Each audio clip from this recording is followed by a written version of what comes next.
This is a repeat broadcast of a program that was taped on April 20th, 1972.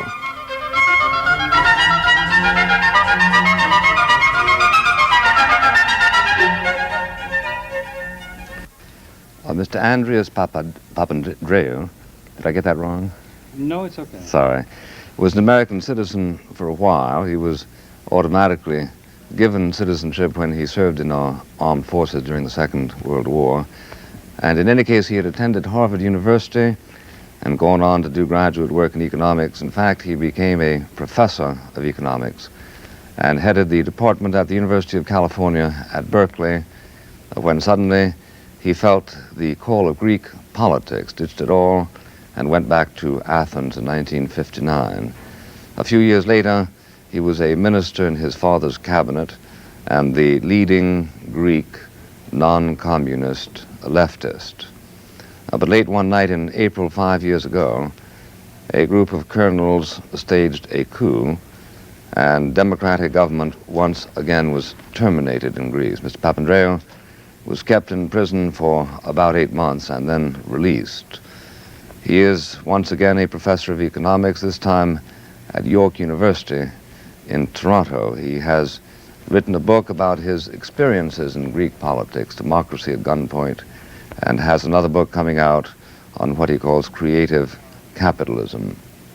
Meanwhile, he continues to apply such pressures as he can against the government of the colonels. He is particularly active in the lobby that seeks to influence Congress and the White House to put pressure on the colonels to democratize their government, which seeks also to deprive the Greeks of military aid in the event that they do not do our bidding. I should like to ask Mr. Papandreou, do you believe that the United States government should deny economic or military aid to all non-democratic powers? I do not believe that it is for me to judge what will the American government do. You're not an American citizen again, No. are you? I am speaking here as a Greek, and when I plead a cause in the United States, I plead this cause because the government of the United States has decisive influence on the fate of my country. Of course, as a Democrat, and as a man who identifies himself with the cause of the people and of freedom, of open society, I stand against militarism in all its forms. And I consider indeed that most of the military programs, East and West, have undermined our freedoms, have sapped the strength of our societies, and sooner or later will bring us to the brink of another massive confrontation. On the question of Greece, the main reason that we take such a strong stand on the question of military aid is simply the fact that the only source of strength of this junta, as we call it, junta in Greece, is not its popular appeal or its popular base, but the armed forces. And the armed forces themselves are very much integrated into NATO, into the structure of command that has its apex at the Pentagon. Now, the cutting off of military aid would have a fantastic symbolic significance. It would mean that the one source of support that permits them to oppress a people in a brutal way, that one source of support is cut off.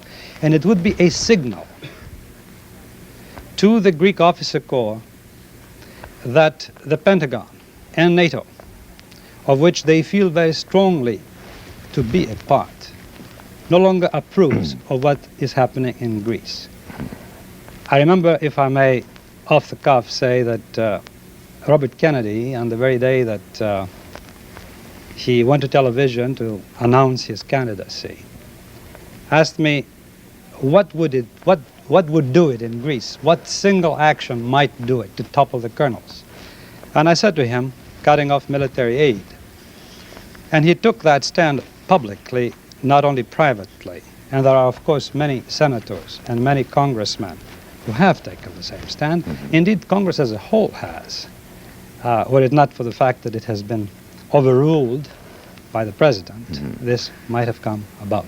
Now, you've covered a lot of ground, and I'm very anxious to hear more on some of the points that you have raised. But, for instance, I have heard it said that the kind of military aid that the colonels primarily desire is the kind of aid that would be useful to Greece by no means in increasing their powers of suppressing their own people, but would be extremely useful in defending the Greek frontier against a possible invasion from a superpower.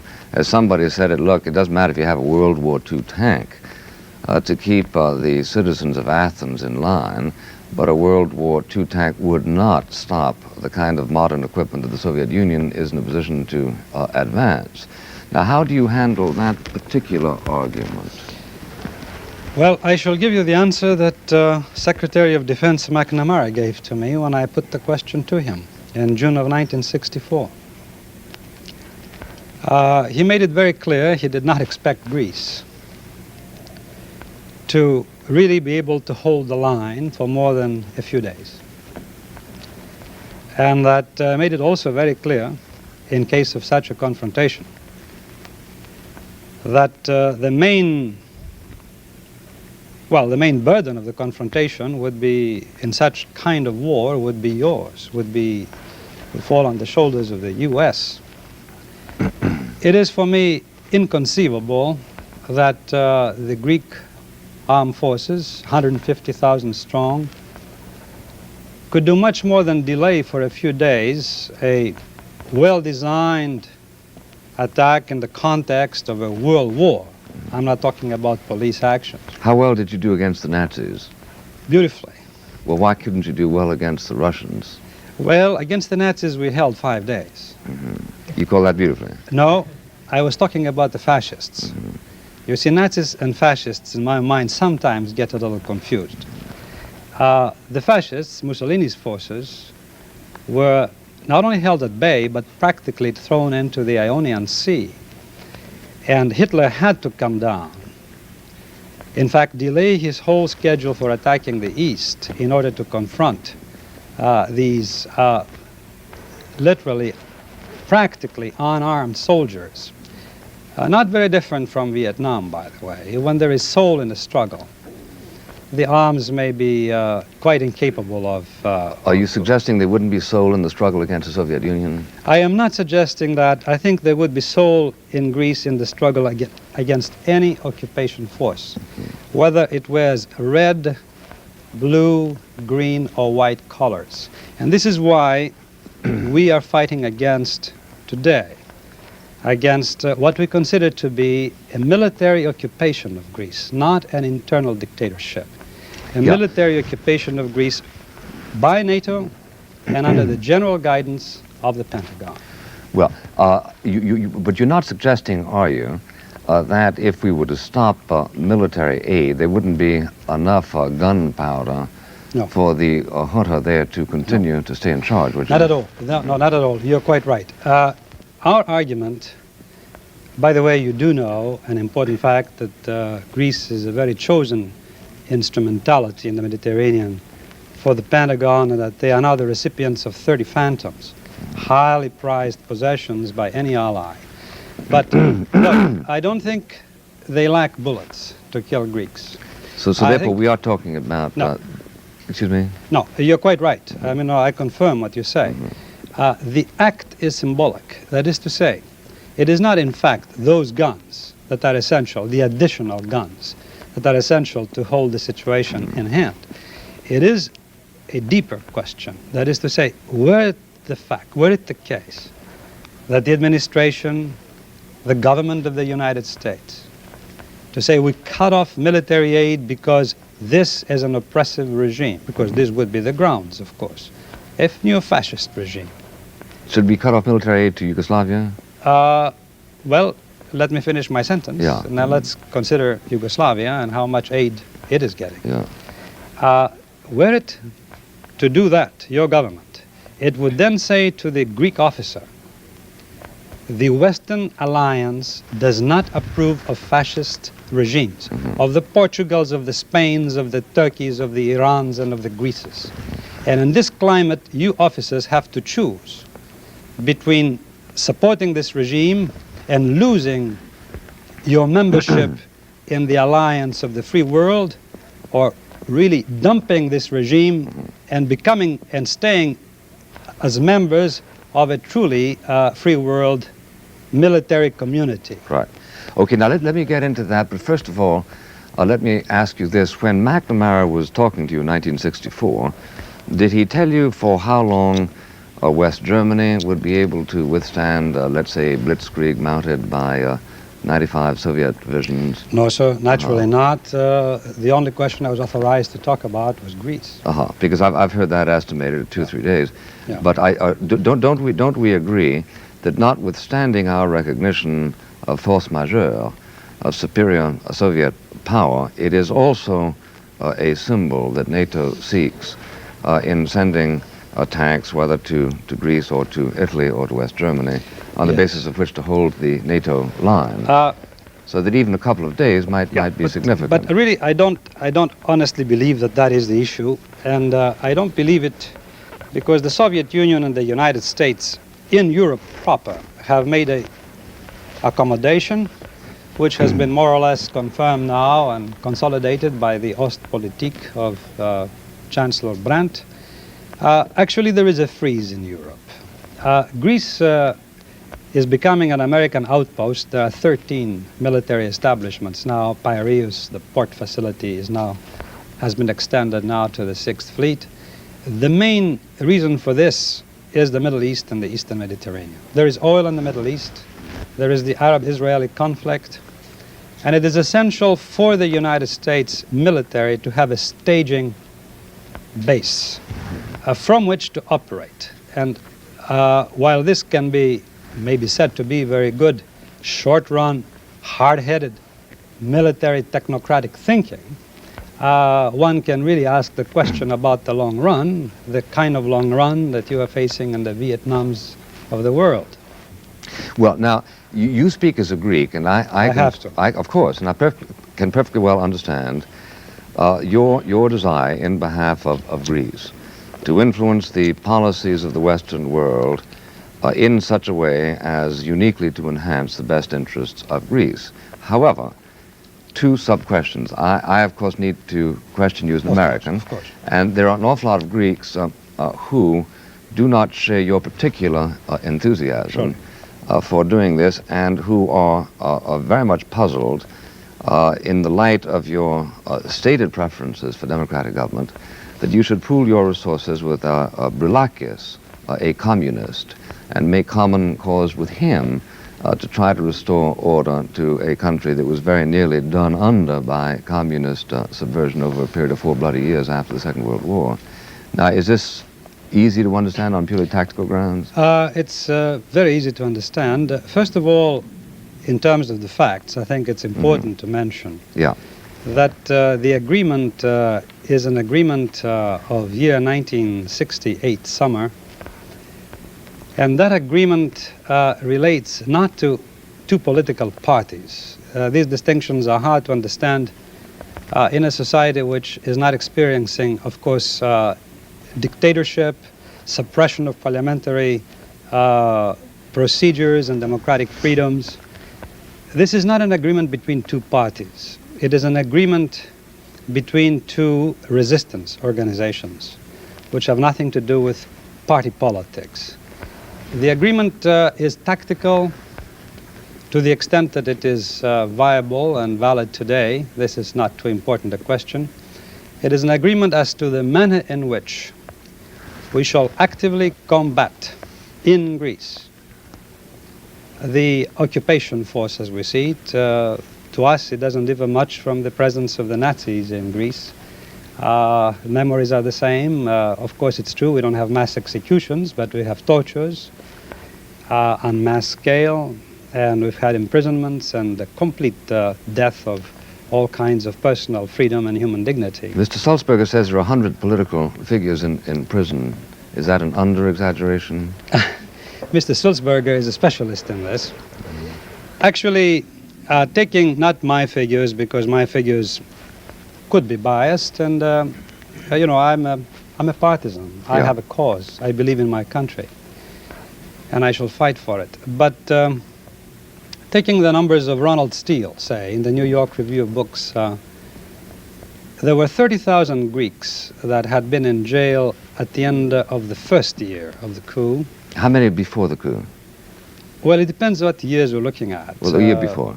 The year before the coup, I don't think we'd had more than no political prisoners, but there must have been maybe 20, 30, I cannot be exact, people committed for actually homicide, not political crimes, but homicide that was connected to political belief. And in fact, our government, the government of George Papandreou, put an end to the shameful period, this garrison state that we had in Greece, which gave a lot of economic growth, but really at the same time combined it with substantial police. That was Karamanlis' fault? Yeah. Well, fault, whose fault? History's fault. The fact that there had been a civil war in Greece was not Karamanlis' fault. It was the fault of many forces, the Soviet Union, the British, the Communist Party, the Nazi collaborators. You know, who knows who's at fault, all of them jointly. But there had been a miserable civil war in Greece that ended after the Truman Doctrine with substantial American participation, not in the field, but financial participation, $3 to $4 billion on the whole. Ended in 1949 and in the defeat of the communist insurgents, the AM-LS forces.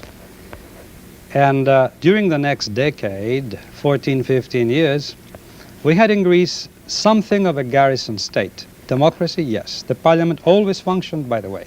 Even when the communist forces were ante portas, practically in Athens, the parliament functioned. That is a very, very substantial difference from today, when there was no communist danger in Greece of any kind. A communist party being very small and very non-militant and very European in style. We were the danger in Greece this time, and we represented 53% of the Greek people. And that is why a dictatorship was necessary to suppress not us, but the Greek people. Well, now, that gets... Sorry for the speech. That's all right, that's all right. That gets a little bit complicated, because I know that your father's party came in with 53% of the vote, but it was also dismissed from power a year later as a result of an argument with the king, year and a half, yeah. And then there were 5 caretaker governments, and then there was a period during which you were denouncing your father's policies, and he was offering support of a particular caretaker government, and a lot of right-wingers got all excited because you were questioning the fidelity to NATO of Greece, and in fact you were on record in your own book as admitting that perhaps if it hadn't been that you decided to stop teaching economics in California, the Greeks would have a parliament right now. Well, that's a bit arrogant. I'm not sure if I put it that way.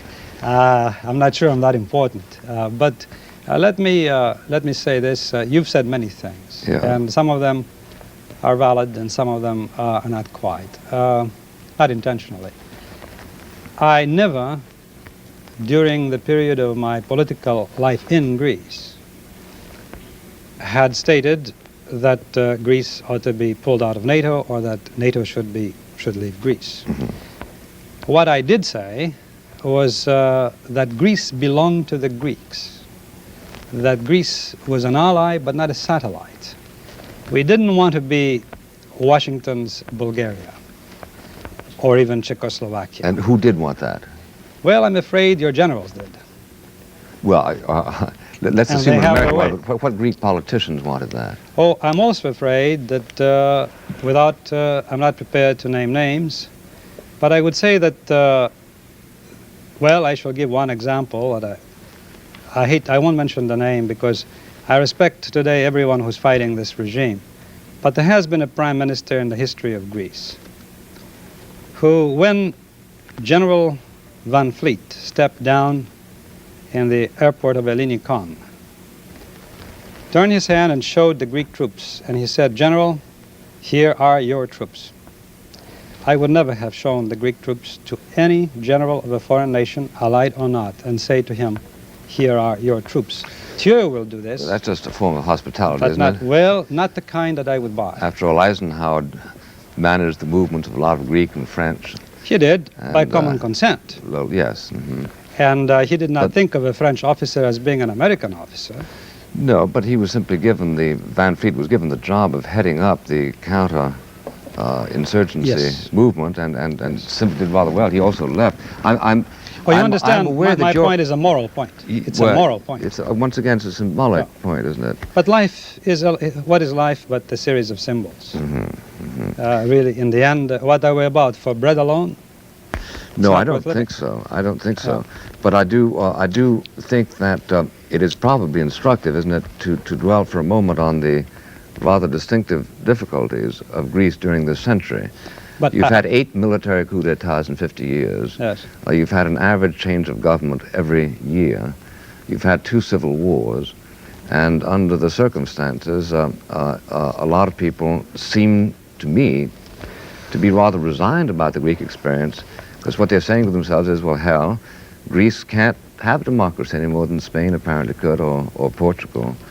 And I'm not saying this is true or it is not true, but I'm saying that this reasonably occurs to people who contemplate your history over a period of 50 years. Well, allow me to make 2 statements. One is a correction of something I said myself. Yes, and sir. then the other one is a response to your last very important question or statement.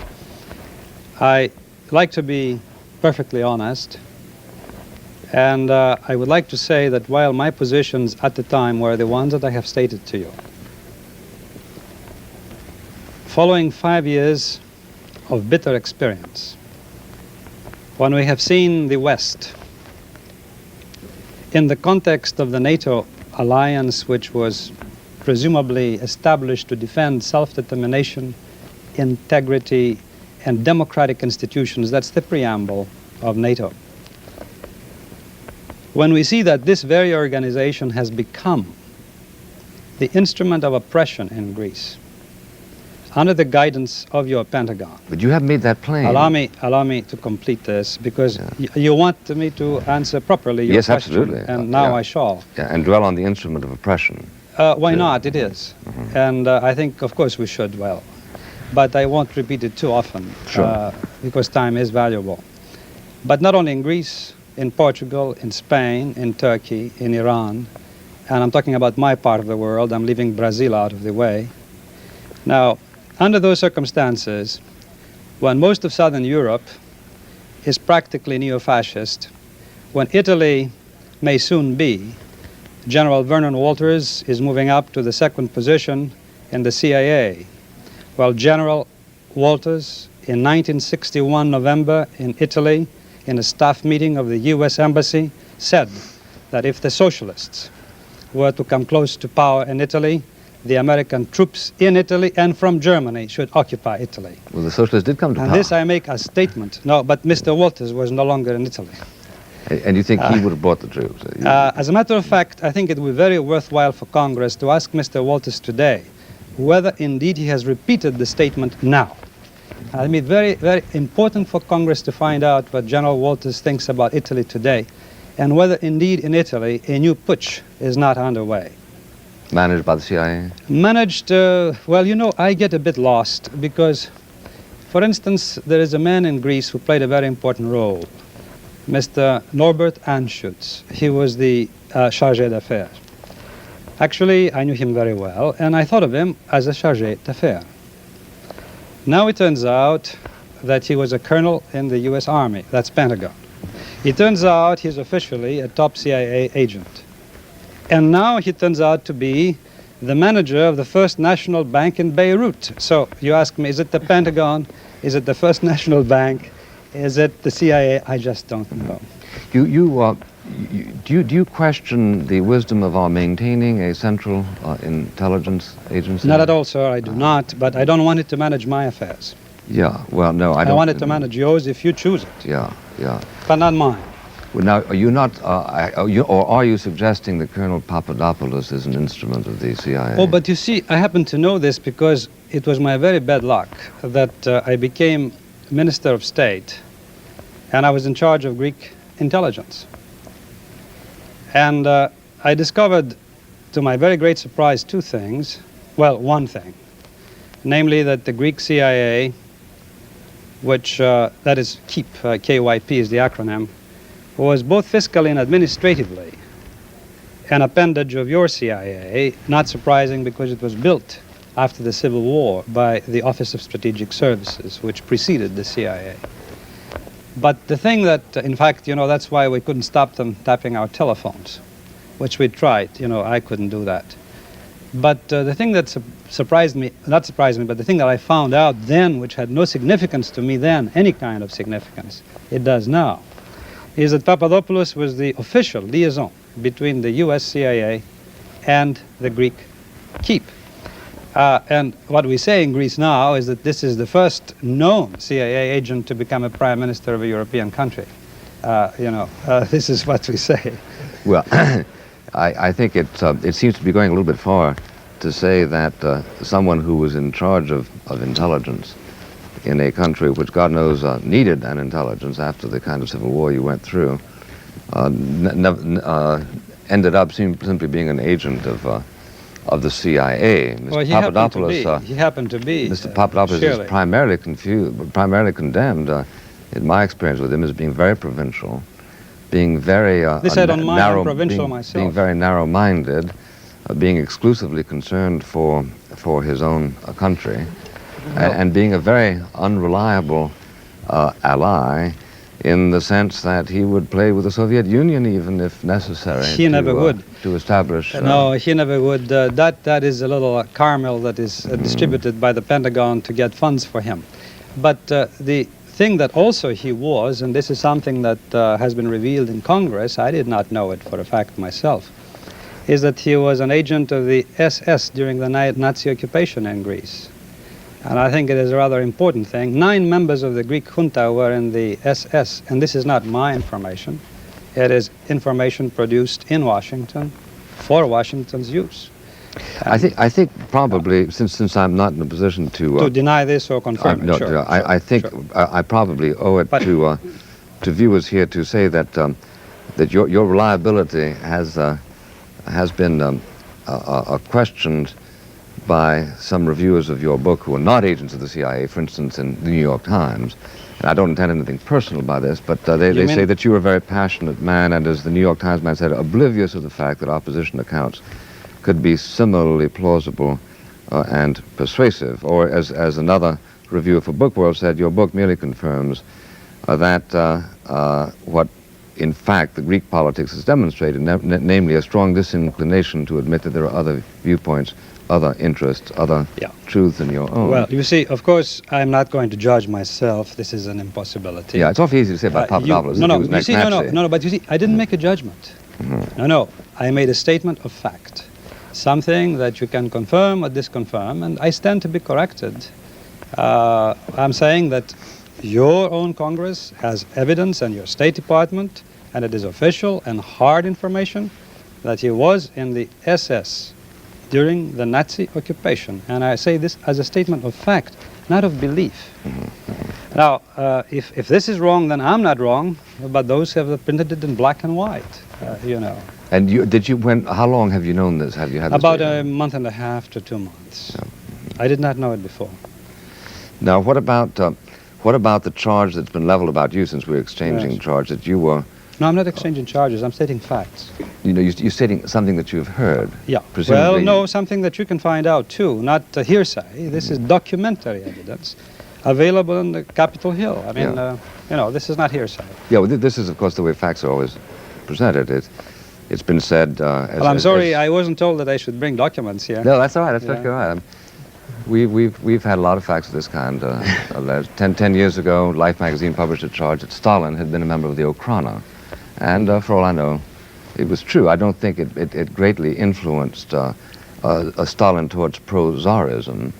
after 1917, and I certainly haven't seen Well, any he was indications. ready to become a priest, by the way, which must have meant at some point that he was part of the establishment in that country, or trying to become a member of the establishment. So maybe it was. Well, that was really before the nationalization of religion in Russia. Yeah. But I haven't seen Papadopoulos urging a Western-dominated Nazi regime. Well, what is his regime? Greece. What is his regime? In fact, he does urge exactly that. In fact, if you do read all the editorials of his controlled press, they point an accusing finger at the Norwegians and the Danes and the Swedes, and they say, Americans, look, these are not your friends because they are playing around in a coffee shop called democracy.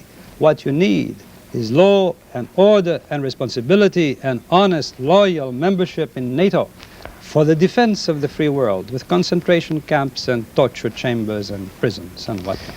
Yeah, well, I think it's awfully true. It's unfortunately correct that Papadopoulos seems to be a resurrection of something that probably Greeks have gotten awfully used to during this century. When Papadopoulos came out against miniskirts, it recalled Pangalos doing the same thing in 1924. When he called for national regeneration, it recalled Metaxas doing that in the 30s. I don't think, unfortunately, there's anything very new about Papadopoulos from anybody who views the situation a little bit more detachedly than you, by which I mean you were thrown out. And obviously this is a bruising experience. Lots of people have been thrown out of Greece by the victors during the 8 military coups of the last 50 years. Meanwhile, what's the moral of that story? What's the moral of that story? The moral of that story is that you want us to reorient Western policy in NATO in behalf of your feelings about Greece. And I'm trying to say to you that I can share, I hope quite sincerely, your disappointments about the anti-democratic nature of that regime, without, however, feeling that they ought to impose on an alliance that has kept as much freedom as manages to survive in Western Europe. Heaven forbid, no. The last thing I want is for you and the alliance to impose anything on Greece. Mm-hmm.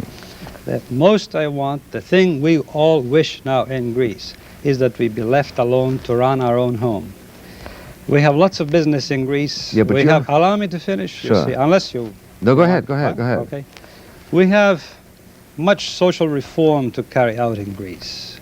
We want to bring democracy to every village. We want to build a Greece that really belongs to the Greeks and to the Greek youth. And I want to be left out of the Cold War strategic games that are ruining not only us, but the world and you. But you can't be. As well. You can't be left out. You'd be gobbled up. Well, look, what do you think we are now?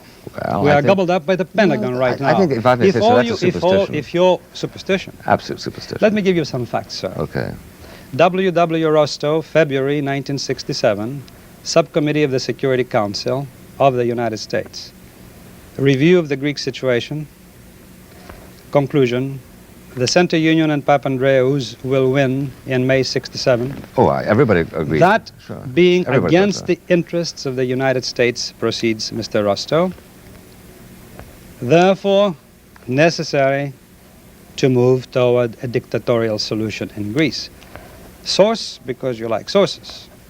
Marcus Childs' syndicated column, plus oral confirmation by Marcus Childs to me in person, spring 1968. Available in print. Yeah, to say that Marcus Childs said it does mean that it's true, but let's oblige him. Next. Go ahead. Who made the coup in Greece? 5 men. Mm-hmm. I can reel off their names. They don't make much sense. Greek names are difficult to pronounce if you're not a Greek. But the 5 men, I'll reel them off. Papadopoulos, Makarezos, Patakos, Hadjipetrou, Rufogalis. This is the group. Of the 5, the 4. Members of the Greek intelligence agency. Therefore, of the 5, the 4 members necessarily and inevitably of the CIA.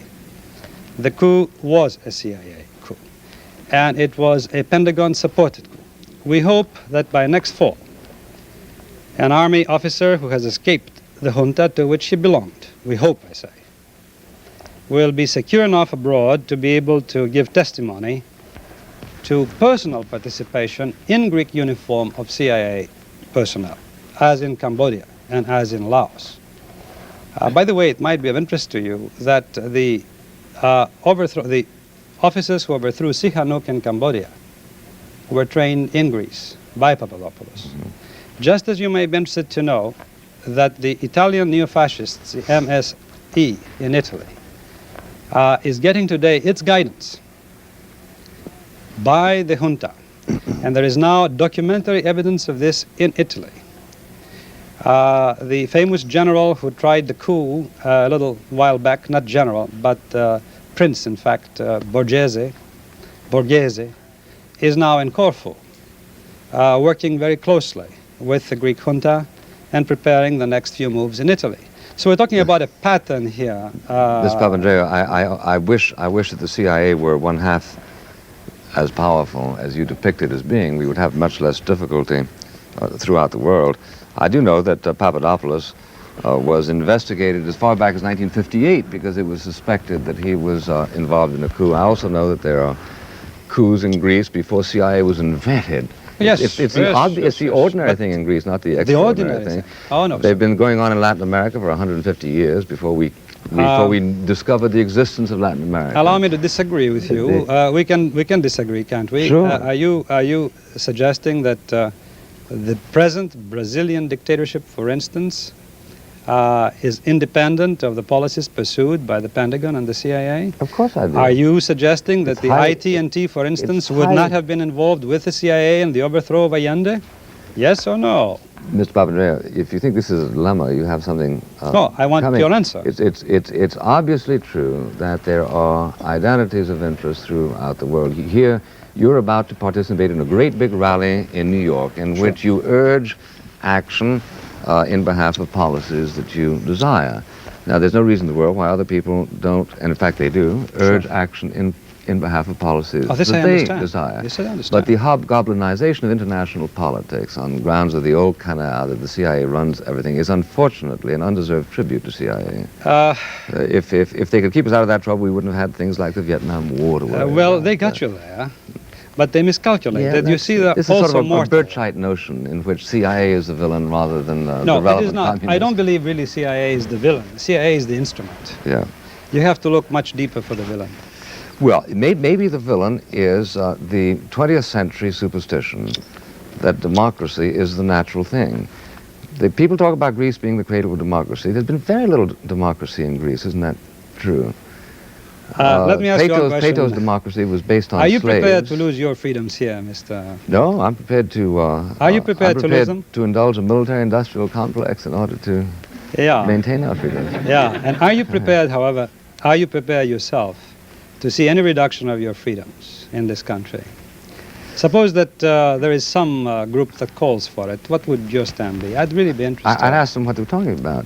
Mm-hmm. I was inducted into the Army in 1943, which was certainly a loss of my freedom. Sure. On the other hand, I understood this as a necessary corporate effort at the time. Well, I volunteered in your Navy because I wanted to fight the Nazis. Yeah. And I seem to be doing this sort of thing all my life, one way or another. But this time, it is not the Nazis, it's the antagonists. I know, but there are also people who say that you screwed things up when you went back to I am Greece. not claiming that I have been successful. Yeah. The only thing I claim is that I believe in freedom and human dignity. Well, do you believe that the United And I'm working States... for it. Do you believe that the United States, let me ask you a generic question now, Yes. should refuse to transact at all with any country that suppresses parliamentary democracy? No, that's, If you ask me now, put yourself, you mean, in an American Sure. statesman's shoes. Sure. Okay. For that role, I would define what I would do. I would surely not do what you have just suggested. If in the interests of the nation, this collectivity that you call the United States of America, it is essential that you maintain good relations with China, the Soviet Union. That is fine. On the other hand, if you yourself are the key member, the senior member of an alliance, the first rule that should be observed is that you respect the member nations that have joined your alliance to defend their own freedoms and their own integrity, national integrity. And what I charge, and charge vigorously, is that within this alliance, either you have accepted or you have imposed on some of them very oppressive militaristic regimes, and I have mentioned 5 in my part of the world. There are many more, but I'm talking about NATO, and Iran will soon, I think, be in NATO. To add something else, I would consider that it is very poor politics to attempt to export the American way of life in Vietnam at the cost of defoliation and really what amounts to genocide. I consider that these policies are inconsistent with human survival, and I would not espouse them. But I would not limit the freedom of an American to make deals in a peaceful context for the maintenance of world stability. Of course not. Well, do you think that we were wrong in lending American military force to help you repress the communist civil war? Should we have said, no, look after yourself? I think on this question, Mr. Buckley, you will find that most Greeks would say that you were not wrong, that you were right. Including yourself? I would say, I would have definitely said yes, until the thing that you built, which was parliamentary processes that you permitted to survive, you destroyed yourselves on the night of April 21. Because if I am offered the choice between one tyrant or another, I can make no choice. I can make no choice. We choose freedom. And I can say this with Senator Fulbright, that the Truman Doctrine, after 25 years of Cold War, an intervention on a global scale, looks much different today than it looked on the day when President Truman, March 12th, 47, announced to Congress that the U.S. had to support the Greek government to defend its existence and its institutions, the freedom, self-determination, and freedom, and democratic institutions. Had this been more than just a slogan by now, I would respect it to date. But it has become a tinny slogan. Right. Now, how do you account for King Constantine's refusal to back your movements in Greece, or Karamanlis' refusals, which leaves you as a rather exposed member of the Greek left, with the only ally being the communist?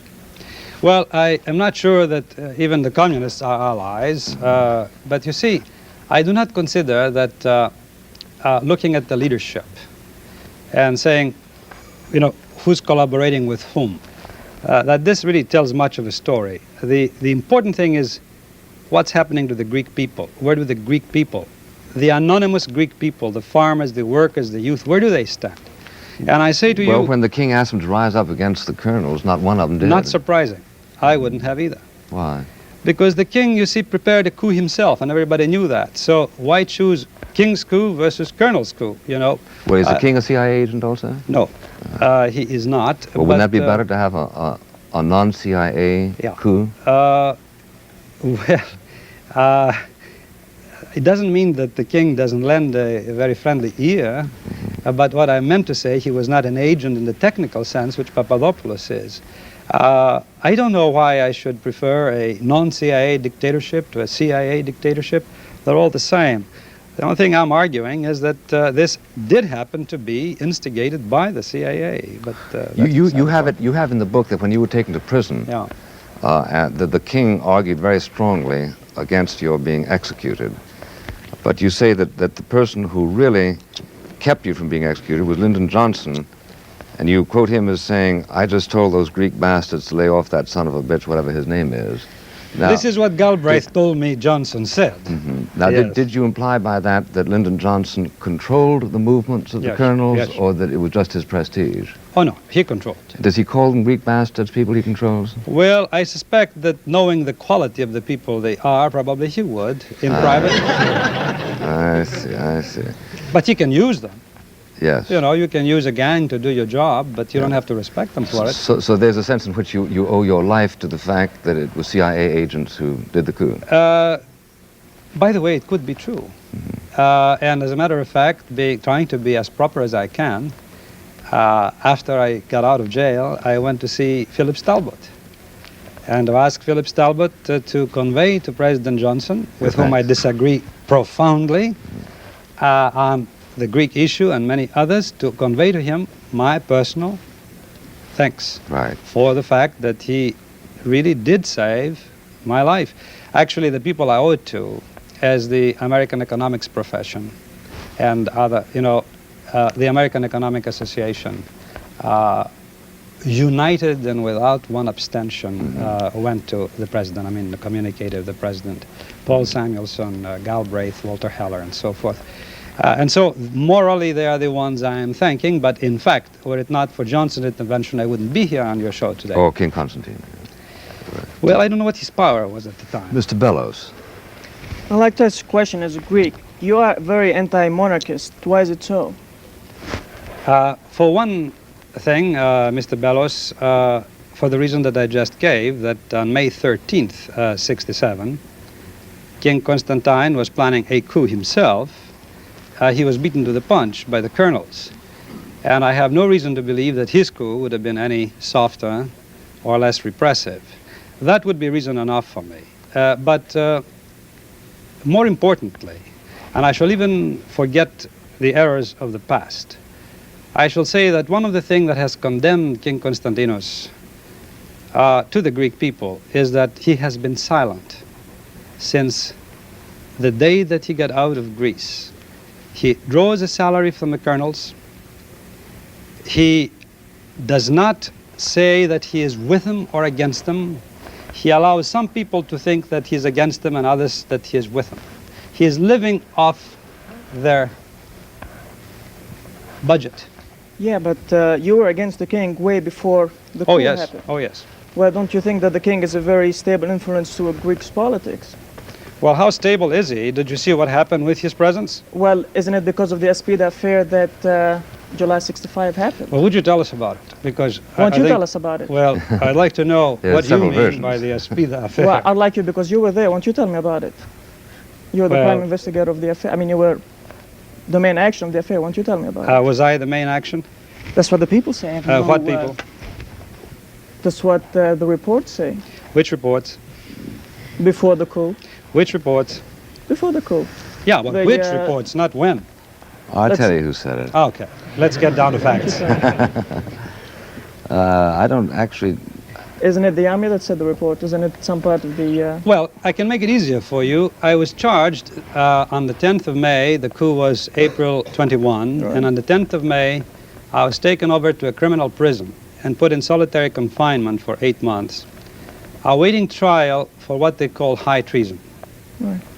High treason because I was supposed to have been in cahoots and in some sense the political inspirator and leader of a group of what are called leftist officers. I think about 27 in number, junior officers, to take over the country, oust the king, establish a Nasserite heinous dictatorship in Greece. This is the way the charge read, and I'm perfectly willing to tell you what the charge said.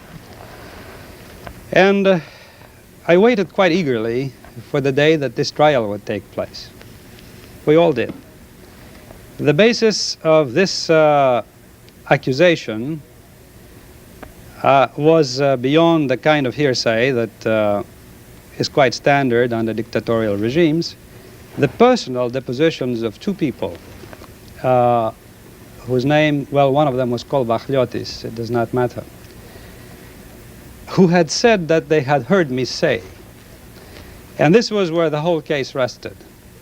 Well, at some point, these two people arrived in Washington, D.C., here, and called a press conference and told your people and the world that they had been intimidated and threatened to make these declarations, following which there was no case. And that is why no trial was held. Apart from the very, very funny thing, you know, that for a military gang that takes over a country and destroys its freedom, to say that it will try you because you thought, in quotes, maybe you did, huh? You thought of doing something like this, Which is they really very succeeded funny. in doing. Pardon? Which they succeeded in doing. Which they succeeded in doing, and which I didn't have any reason to do for a very simple reason, Mr. Buckley. That you were going to come... We more had than 53% of the vote. 53% of the people. Why should you really, even if you are a very ambitious man and a very arrogant man, why should you go by the force of arms when you have the popular vote? I mean, minorities do that, not majorities. Yeah, but let me ask you a Why question. did I need too. the army for? Well, talking about the king again, which was my first question, why is your father never mentioned anything about monarchy? And why did you have that, misunderstanding between you and your father about the monarchy thing? Well, my father mentioned many things about the monarchy. In fact, he was not a especially close friend of Constantine, as you do know. He raised the famous slogan in Greece, which is part of our life now, "The king rules and the people govern." And that was a charge. Our disagreement with my father was entirely tactical as to whether we should vote for a caretaker government or not. And that was not an issue of principle. Mr. It was a Stevenson. tactical. I wanted to get back to the question of what should be the proper basis for U.S. relations with Greece. You obviously want us to turn off the military tap Yes, sir. and presumably disestablish whatever CIA Yes, sir. organization we have there. How much further would you go? What about American private industry, the other Yeah. aspects of Well, American I think involvement? the one key recommendation I have is to respect the will of the Greek people. That is to say, to make it possible by withdrawing support for this regime, for the Greek people to hold elections free and uninterfered with, not the kind of elections Tew held some time ago in the South Vietnam, but honest elections. And let then the Greek people, through their elected representatives, whatever they may be, and I may not be one of them, who knows? The Greek people may not wish me to be their representative. Let those representatives negotiate with you on what kind of relations they wish to have, military and economic.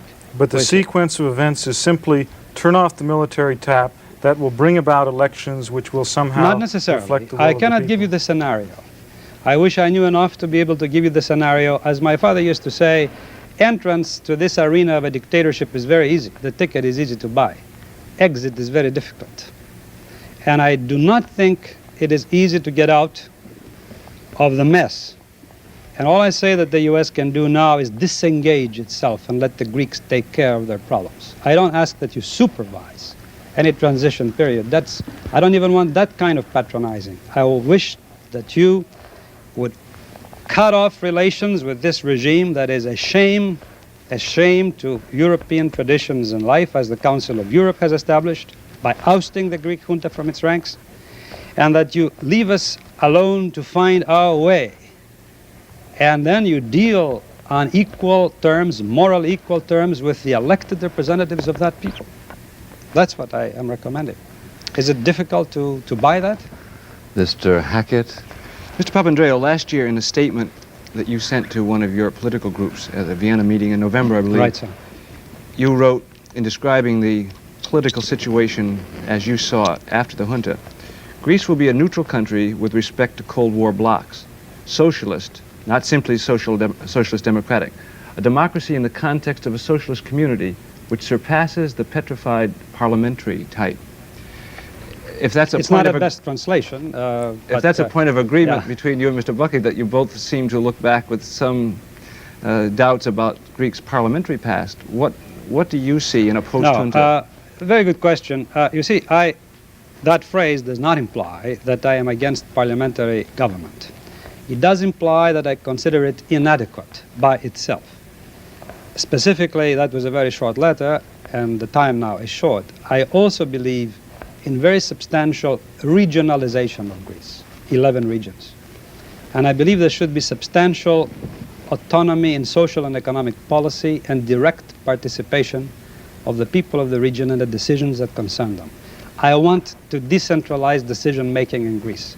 I want Athens to be played down, and I want the village to be played up. And this is really the theme. Not that deputies won't be elected to a national parliament, but many decisions won't be for the central government, will be for the regional government. As for the first, it is true, Mr. Hackett, that after so many years, after the confirmation that NATO really intends to keep the colonels in power, we have no choice as honest men but to say we want out of that. But so do we also want out of any military alliance that suppresses our freedom. So our condemnation is at least as strong with respect to the Warsaw Pact, which has the Hungaries and the Czechoslovakias in its history, We want to live in peace and in freedom. And NATO, far from guaranteeing that, has deprived us of both. Mr. Bellas? Well, talking about, you said the province and the islands, don't you think that out of Athens, there are more conservative people than what Athens is? No, sir. Quite to the contrary, I think the Greek villager is the most progressive force in Greece. Don't you think that coming back to my question, don't you think the Greek villager wants a king and a church? Why did they vote 53% for us? Don't think it was Athens that gave us the vote. Athens voted either for the right or for the communists. We got our votes in the Greek village. And this is our strength and this is our base. I quite disagree with the reports about the conservative Greek of the village. He's a magnificently wise and committed man, and if he has not moved into action, it's because organizationally the framework has not been provided for that. Mr. Stevenson? How is the United States supposed to know that the will of the Greek people has been exercised?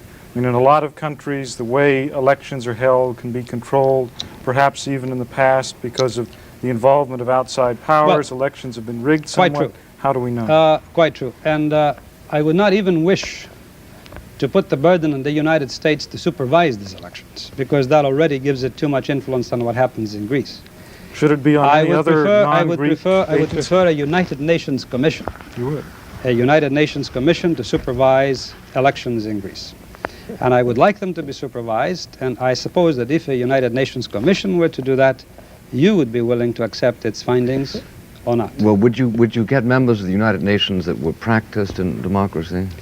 I'm afraid that the United Nations on the whole is not too practiced. You can find a few. But you know, one has to reach for something, and I think the only thing that is made somewhat respectable as an instrumentality is the United Nations. I say only somewhat respectable because it doesn't have teeth, because it includes everything, pretty much, or almost everything under the sun. But there is one advantage in the United Nations, that all the forces are represented. And if you have a unanimous report by some commission that the elections were honest, I'm willing to buy it. Mm-hmm. Even if it returned the colonels to power? I'm willing to accept anything the Greek people wish. Really? Yes, I thought am. you said you were above all in favor of freedom. Yes, but that is freedom. You surely wouldn't. You surely wouldn't go against freedom simply because the majority wanted to do without it, would you? All right. You ask a very fundamental, of course, philosophical question. Yeah, we have only 15 seconds. Okay, my answer. All right, that was very smart of you. Yes, I think there is a contradiction in the democratic process, that we have the freedom to kill freedom. And I don't think anybody's resolved that, and I'm surely not going to. Thank you very much, Mr. Papandreou, and ladies and gentlemen of the panel, ladies and gentlemen.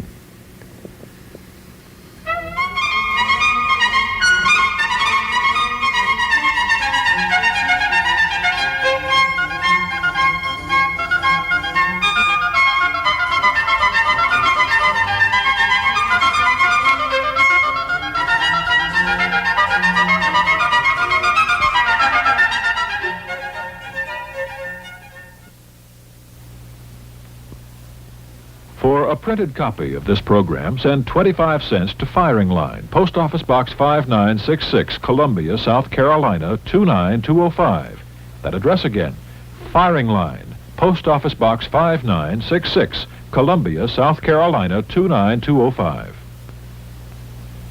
This program was made possible by a grant from the Corporation for Public Broadcasting.